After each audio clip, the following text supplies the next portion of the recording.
Kompas Petang berlanjut, saya Tifal Solesa. Komisi Pemberantasan Korupsi sedang mengkaji foto Wali Kota Medan Bobi Nasution dan istrinya Kahiyang Ayu yang terlihat akan naik pesawat jet pribadi. Juru bicara KPK Tessa Mahardika mengatakan meski Bobi sudah membenarkan menggunakan jet pribadi tersebut dan tidak menggunakan dana APBD, Direktorat Gratifikasi KPK tetap akan menghubungi Bobi untuk menindaklanjuti klarifikasi itu. Ia menambahkan KPK kini bergerak untuk mengumpulkan bukti apakah fasilitas mewah yang didapatkan menantu Presiden Jokowi itu masuk dalam gratifikasi. Yang jelas terkait subjek saudara B ini masih dikumpulkan bahan-bahannya dari Direktorat Gratifikasi. Kalau mengklarifikasi itu banyak cara. Bisa diundang, datang ke sini, atau kalau seandainya posisinya di luar kota bisa melalui Zoom, karena sekarang era digital ya, lebih mudah dan tidak memakan biaya yang terlalu banyak. Pada prinsipnya, penyampaian di Direktorat Gratifikasi ini merupakan bentuk pencegahan, ya, pencegahan bukan penindakan. Jadi bagi saudara B, ya kami mengapresiasi kalau seandainya memang sudah ada. Di sisi lain, Pusat Kajian Anti Korupsi Pukat UGM menanggapi batalnya KPK meminta klarifikasi Kaisang Pangarep terkait jet pribadi untuk pelesiran ke luar negeri. Peneliti Pukat UGM Zainur Rohman mendorong KPK memulai proses penyelidikan jika dari hasil penelaahan Direktorat Pelayanan Laporan dan Pengaduan Masyarakat KPK menemukan adanya dugaan kuat unsur pidana. Jika memang kesimpulan dari telaah Dumas ini kuat adanya tindak pidana, maka harus dilanjutkan ke tahap penyelidikan yang bersifat pro justisia. Nanti di dalam tahap penyelidikan ini akan ditentukan ada atau tidaknya tindak pidana yang terjadi pada services, ya, diduga pelayanan dalam bentuk jet pribadi yang digunakan oleh Kaisang. Nah, tentu ketika nanti sudah bersifat pro justisia, panggilan harus dilakukan oleh KPK. Bukan dalam rangka klarifikasi, tetapi dalam rangka pemeriksaan. Usai seolah menghilang menyusul heboh pelesiran ke luar negeri dengan jet pribadi, putra bungsu Presiden sekaligus Ketua Umum PSI Kaisang Pangarep muncul kembali. Rabu lalu, Kaisang terlihat di kantor DPP PSI di Tanah Abang, Jakarta Pusat. Namun bungkam saat ditanya perihal jet Kaisang yang ia tumpangi bersama sang istri Erina Gudono. Mas, balik dulu ya. Mas, kasih semua. Mas. Jet pribadi itu gimana, Mas? Itu milik Mas Kaisang atau dari perusahaan lain, Mas? Dikit, Mas. Kaisang, siang, Mas. Mas, ya. Aduh. KPK sempat berencana mengundang Kaisang untuk dimintai klarifikasi soal asal-usul jet pribadi yang ia pakai bepergian ke Amerika Serikat. Belakangan, KPK urung meminta klarifikasi dengan alasan kasusnya tidak lagi ditangani Direktorat Gratifikasi, melainkan ditangani Direktorat Pelayanan Laporan dan Pengaduan Masyarakat atau PLPM KPK. Itu sudah difokuskan di penelaahan pada Direktorat PLPM. Jadi sudah tidak lagi di Direktorat Gratifikasi. Akan ada beberapa tindakan untuk melakukan klarifikasi. Tentunya tahapan pertama kepada pelapor untuk menanyakan atau meminta keterangan lebih lanjut dan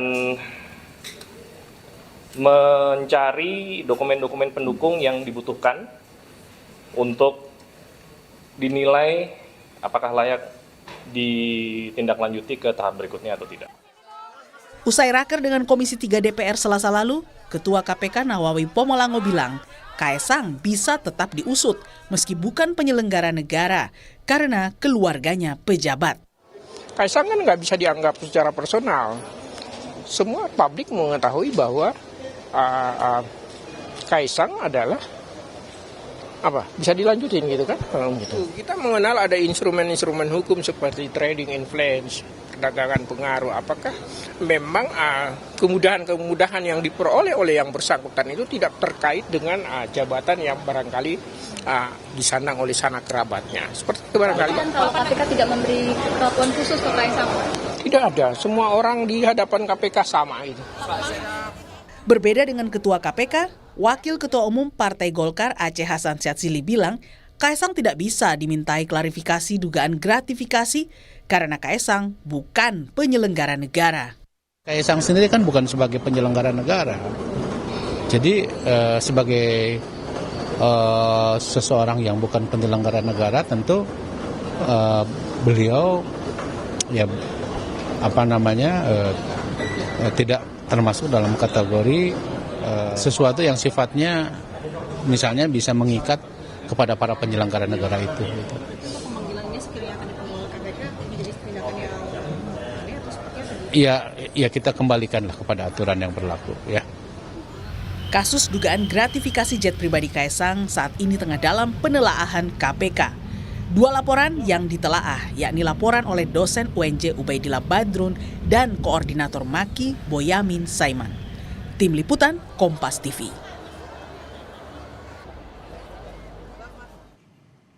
Komisi Pemberantasan Korupsi batal meminta klarifikasi Kaisang Pangarep soal jet pribadi yang dipakai pelesiran ke Amerika Serikat. KPK mengklaim tetap mengusut dugaan gratifikasi Kaisang tetapi tidak lagi di bawah Direktorat Gratifikasi, melainkan di bawah Direktorat Pelayanan Laporan dan Pengaduan Masyarakat. Apakah pembatalan klarifikasi Kaisang merupakan kemajuan penanganan laporan dugaan gratifikasi Kaisang atau justru memberi peluang Kaisang lepas dari laporan dugaan gratifikasi? Kami akan bahas ini bersama Direktur Eksekutif Lingkar Madani Indonesia Ray Rangkuti dan Ketua Umum Jokowi Bandia Immanuel Ebenezer. Selamat sore semuanya, apa kabar? Sore. Selamat sore. Terima kasih sudah hadir dalam diskusi kami kali ini. Bung Ray, Kaisang batal diklarifikasi tapi laporan terhadap Kaisang di KPK ini dipindahkan direktoratnya dari awalnya gratifikasi ke PLPM. Menurut Anda ini prosedur hukum yang wajar saja atau ada hal lain yang Anda baca di sini? Kalau soal wajar ya memang semuanya wajar ya. Dan apakah proses ini proses yang meningkat? Ya saya kira tidak, ini proses biasa saja. Karena kalaupun pendekatannya melalui pendekatan penyelidikan berdasarkan laporan gitu ya, atau pendekatannya melalui gratifikasi sama-sama saja. Hanya saja memang apapun apa istilahnya itu ya, model yang dipakai itu akan berimplikasi secara teknis. Bagaimana kasus ini akan disikapi gitu.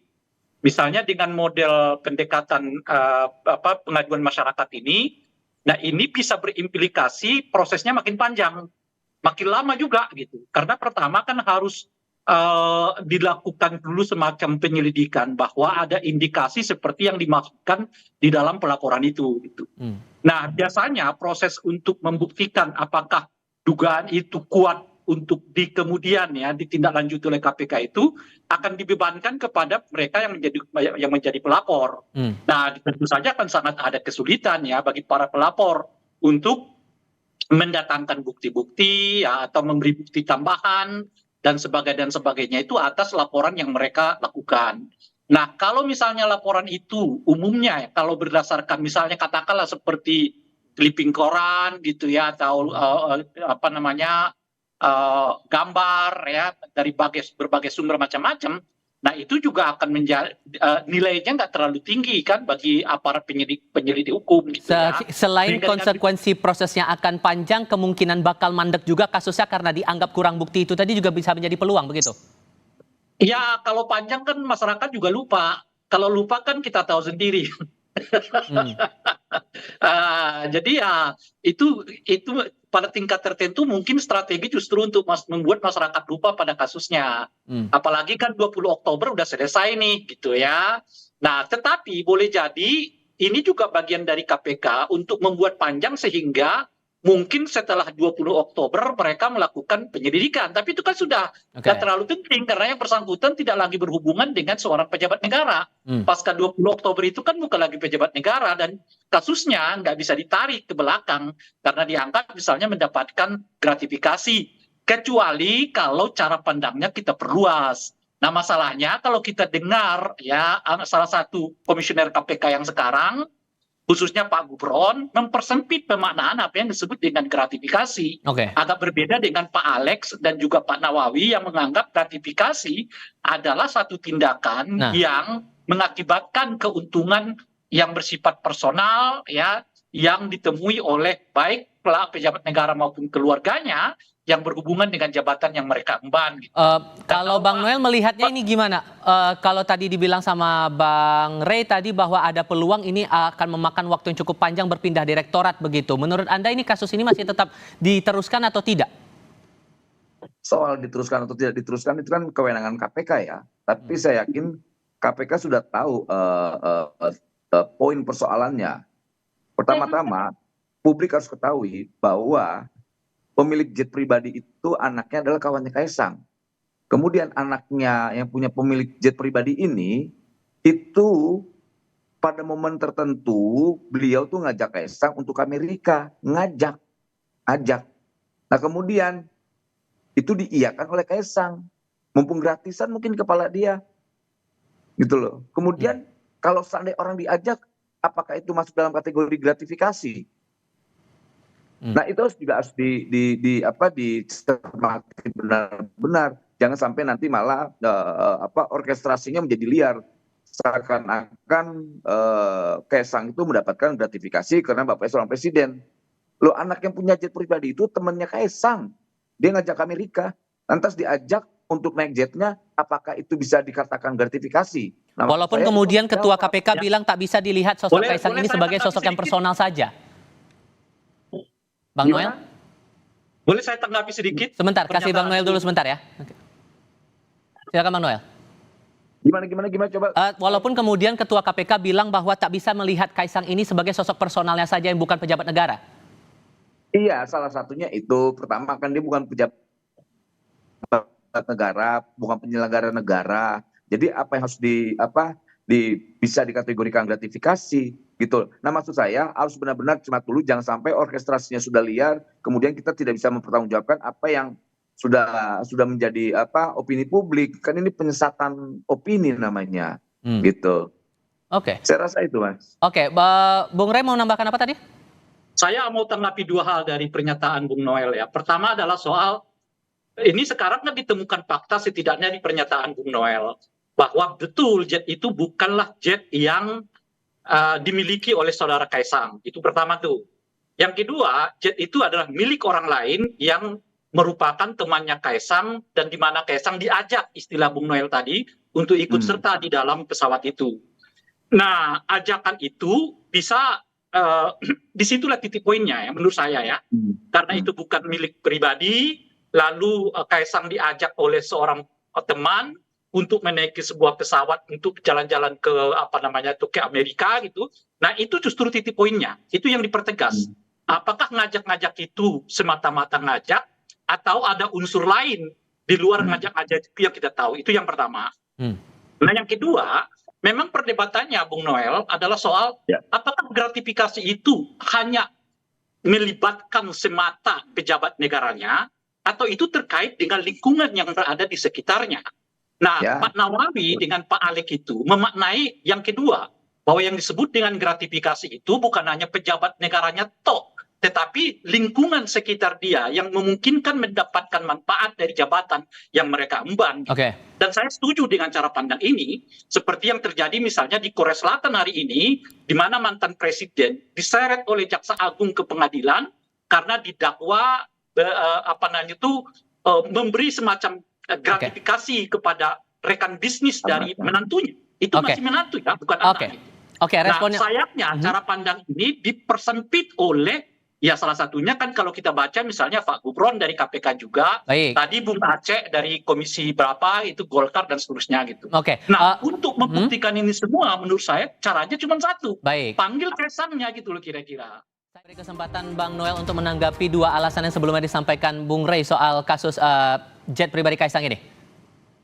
Ya gini, pertama-tama saya sampaikan bahwa Kaisang itu bukan penyelenggara negara. Kedua, kalau mau kita lihat lagi, ini kan motifnya jelas motif politik ya, nggak mungkin tidak. Karena saya lihat masih ada beberapa politisi yang tidak puas dengan begitu bagusnya Pak Jokowi di akhir jabatannya, ini coba mencoreng muka Jokowi, bahkan banyak hal lah yang akan dilakukan, bahkan coba menegasi apa yang sudah dilakukan Pak Jokowi. Siapa yang mendorong motif politik itu, Bang? Berapa? Siapa yang mendorong motif politik itu muncul? Partai yang ngambek-ngambek sekarang ini aja, siapa partai ngambek? gitu. Ya, siapa dulu? Kita kan nggak tahu nih partai mana nih maksudnya. Ya, kalau saya sampaikan nanti, ya saya kasih kodenya warnanya merah lah partainya, gitu. Oke. Gitu. Partai yang warnanya merah, siapa tuh yang ngambek-ngambek, gitu. Pokoknya yang merasa paling berjasa buat Republik ini, yang pokoknya memberi sesuatu buat bangsa ini, hitung-hitungan. Saya loh sudah berbuat ini loh, kayak gitu-gitu loh. Tapi kemudian kan kalau dilihat ada beda perlakuan juga nih. Kalau di Kaisang oke dipindahkan Direktorat untuk Penanganan Kasus, sementara Bobi yang juga kena kasus private jet juga, itu penanganannya tetap di Direktorat Gratifikasi, Bang Noel. Melihat perbedaan perlakuan itu gimana? Karena gini, karena kan Bobi penyelenggara negara. Nah, itu yang membedakan. Kedua, Mas Kaisang kan bukan.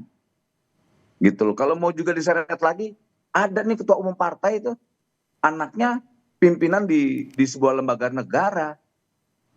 Gitu. Tapi kan nggak enak kalau kita buka. Nanti malah malu nih orang-orang ini yang mengorkestrasi soal private jet. Karena saya juga naik private jet soalnya. Gitu, saya juga naik private jet. Nanti malah orang nguber-nguber, untung mumpung ada Kompas nih, saya menyampaikan saya pernah naik private jet. Ini gara-garanya kan kakaknya istrinya Kaisang memposting, nih akhirnya itu diviralkan. Kalau seandainya tidak diposting, saya yakin tidak ada kejadian persoalan ini. Tapi kan publik akhirnya termakan dengan orkestrasi yang dimainkan oleh orang yang hari ini begitu bencinya terhadap Pak Jokowi. Yang akhirnya asal pukul aja, pokoknya ada yang kira-kira tidak baik, hajar, tidak baik, hajar. Oke, Gitu. Bung Rey, melihat ini ada motif politik kalau menurut Bang Noel di balik kasus ini? Semua tujuan untuk membongkar kasus, apa itu suap, apa itu korupsi, apapun gratifikasi, nggak terlalu penting apa motifnya. Apakah motifnya dendam pribadi, apa motifnya politik, apa motifnya cemburu, apa macam-macam lah. Kan dari yang bersifat personal kepada bersifat komunal, apapun. Nggak terlalu, bagi saya itu nggak terlalu penting apa motif orang untuk melakukan pelaporan. Sebab kejahatan atau membongkar kejahatan tidak bisa dipersandingkan tuh dengan motif orang untuk membongkar kejahatan itu. Kejahatan adalah kejahatan, dia tetap harus diselesaikan gitu. Apapun motif dari orang untuk melakukan pembongkaran terhadap kejahatan itu. Nah, itu yang pertama. Nah, yang kedua, Bung Noel tadi mengatakan, misalnya Bung Noel itu nggak diperiksa oleh KPK kalau naik jet, private jet, padahal beliau sering mendapatkan fasilitas itu. Ya, penjelasan itu ada dua, Bung Noel. Pertama, memang Anda benar-benar bukan pejabat negara. Dan yang kedua, Anda bukan anaknya presiden.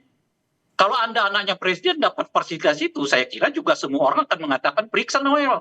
Jangan-jangan dapat gratifikasi tuh, gitu kira-kira. Nah, oleh karena itu dorongan untuk memeriksa saudara Kaisang itu, karena beliau itu adalah anak presiden. Kalau sekiranya Kaisang itu bukan anak presiden, nah hanya temannya Noel, dan Noel itu tidak berhubungan dengan pejabat negara manapun di Republik ini, nggak akan ada yang mempersoalkan itu. Oke. Gitu. Kan clear lah soal itu. Nah, oleh karena itulah menurut saya jalan yang paling, tadi Bung Noel juga mengatakan yang ketiga, ini kan upaya orang untuk membuat citra Pak Jokowi negatif menjelang akhir ini. Justru sebaliknya, dengan membongkar kasus ini dan mengetahui bahwa misalnya ya pemberian jet menaiki jet private jet itu bukanlah gratifikasi, menolong Pak Jokowi dari kemungkinan pemahaman orang terkait dengan adanya kemungkinan penggunaan fasilitas ataupun gratifikasi yang diterima oleh keluarganya Pak Jokowi. Oke, sorry Bang Rey, saya harus tahan dulu di situ. Saya mau konfirmasi lagi masalah dugaan politis yang disampaikan Bang Noel tadi, Bang Noel. Kalaupun kemudian Anda menilai bahwa ini ada dugaan politis di balik kasus ini, tapi kan media sosial dengan warganetnya juga sudah bersuara untuk KPK harus tindak lanjutilah kasus ini, begitu. Gimana ngeresponnya? Gini, kalau persoalan proses hukum silakan, jangan kita hambat-hambat. Saya sepakat dengan proses hukum yang ada, tapi harus dipahamin. Ini saya yakin 100% bahwa di balik persoalan ini semua ada motif politik, nggak tidak kok. Kita tahu banget siapa yang bermain ini, siapa yang di balik ini, aktornya siapa kita tahu semua kok, gitu loh. Kalau seandainya mereka mau minta buka-bukaan, saya buka-bukaan juga, saya nggak khawatir tuh. Siapa yang naik, dia naik jam berapa, private jetnya apa, kita tahu semua kok. Gitu. Kalau ini kan ya targetnya pokoknya ngebusukin Jokowi aja. Dibikin sibuknya Jokowi di akhir jabatannya. Dibusukin aja pokoknya. Yang penting persoalan ini proses hukumnya berjalan atau tidak. Yang penting sudah terorkestrasi bahwa anak presiden naik private jet, kena gratifikasi, padahal orang tidak tahu sampai jangankan private jet, makan roti aja yang 400.000 dan itu hal yang wajar di Amerika, dianggap wah mahal sekali. Padahal memang makan roti di sana harga segitu, gitu. Jangan samakan makan roti yang ada di Indonesia, harganya yang nggak begitu mahal. Oke. Gitu. Bang Rey, singkat saja waktu kita terbatas, meresponnya gimana? Gimana? Apa tadi itu ya, Bung? Saya agak lupa tadi apa yang saya mau sikapi dari Bung Noel ini. Sebab begini loh ya, peristiwa hukum ya, mau motifnya politik atau apapun, peristiwa itu adalah hukum, gitu. Jangan sampai peristiwa hukum karena dikaitkan politik kemudian peristiwa hukum itu dianggap sebagai sesuatu yang nggak tepat. Itu keliru menurut saya. Itu yang pertama. Nah, yang kedua, tadi Bung Noel berkali-kali mengatakan beliau tahu juga banyak pejabat negara lain yang menggunakan fasilitas private jet. Nah, ingin saya ingatkan kepada Bung Noel, seseorang yang mengetahui terjadinya tindakan kejahatan, khususnya kejahatan terhadap negara, lalu tidak melaporkannya, maka seseorang itu pun sebetulnya bertanggung jawab pada kejahatan itu. Keberanian KPK. Keberanian KPK sekarang yang akan diuji untuk mengusut kasus ini. Bung Rey Rangkuti, terima kasih. Bang Immanuel Ebenezer juga terima kasih sudah hadir dalam diskusi kami. Selamat sore semuanya.